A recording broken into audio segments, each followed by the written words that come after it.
Dans cette famille de 6 enfants, tous adoptés, dont 2 atteints de trisomie 21, le pardon est au cœur de la vie de famille. Et pardon, s'il te plaît. Je te fais Il se vit particulièrement avec le sacrement de réconciliation, habitude prise depuis leur première communion. La fréquence à leur âge, je trouve qu'elle est importante pour qu'ils prennent l'habitude. C'est vrai qu'à leurs âges, on pourrait très bien se contenter d'une confession par an, même si en réalité c'est plus efficace de faire son examen de conscience plus fréquemment. Mais c'est une pédagogie en fait, voilà, c'est ça. C'est pas la peur de quoi que ce soit, la peur de l'enfer. C'est vraiment dans un esprit pédagogique. L'habitude d'aller aussi voir un prêtre quand on a besoin de se confier, de parler. Enfin, je trouve qu'on ne pense pas suffisamment aux prêtres aussi pour ça, pour nous aider dans notre vie quotidienne, au sens spirituel, psychologique aussi. Enfin, non pas que ce soit des psychologues, mais ils peuvent être de bons conseils pour nous aider à avancer. Les parents ont eu à cœur de veiller à ce que leurs enfants se confessent avant les grandes fêtes et de leur expliquer ce sacrement.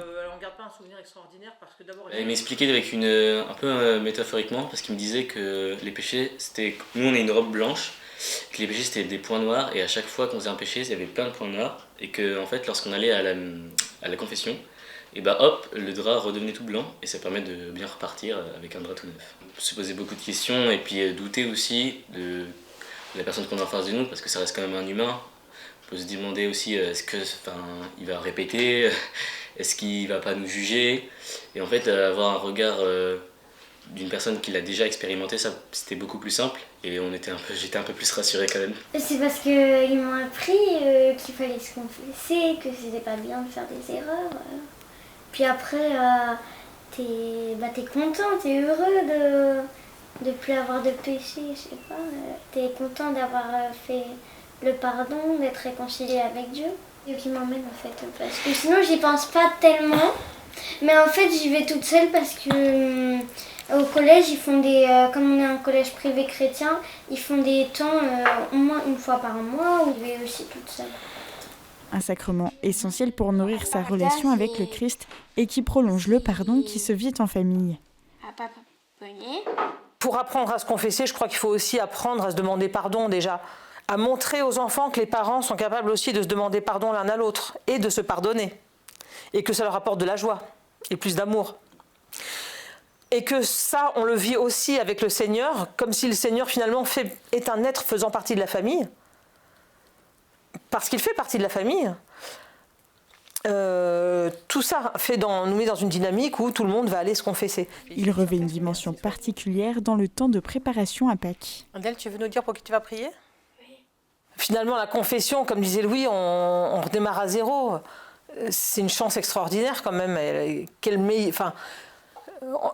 Vivre Pâques en étant confessé tout fraîchement, là, la bonne confession complète, c'est vraiment fabuleux parce que on est dans une vraie joie intérieure, je trouve, de célébrer la résurrection, la vie nouvelle, l'éternité. Voilà, on est fait pour l'éternité. Et on arrive tout propre pour célébrer ça. On voit dans cette famille comment on apprend à pardonner et comment ensuite on est invité à recevoir le sacrement. Le sacrement de la confession, c'est recevoir de Dieu la force de lutter contre le mal.